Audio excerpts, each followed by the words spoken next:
நான் டிரைவர் சம்பத். இன்றைக்கி யாரை பற்றி பார்க்க போகிறோன்னா, நமது இந்தியாவின் தேசிய கீதத்தை எழுதின ரவீந்திரநாத் தாகூர் ஐயாவை பற்றி தான் பார்க்க போகிறோம். கொல்கத்தாவை சேர்ந்த வங்காள பிராமணரான இவர் பார்த்தீங்கன்னா ஜெசூரை சேர்ந்த ஜமீன்தார் மரபை சேர்ந்தவர்.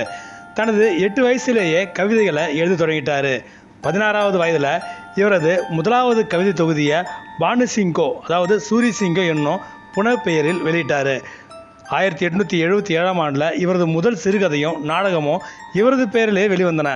தாகூர் பிரித்தானிய அரசை எதிர்த்து நாட்டின் விடுதலையை ஆதரித்தார். இவர் தனது போர்க்குணத்தை போராட்டத்தை ஓவியங்கள் மூலமாகவும் கேலி சித்திரங்கள் மூலமாகவும் எழுத்துக்கள் மற்றும் 2000 பாடல்கள் மூலமாகவும் வெளிப்படுத்தினார். மேலும் இந்திய கலைகளிலும் மாற்றங்களை கொண்டு வந்தார்.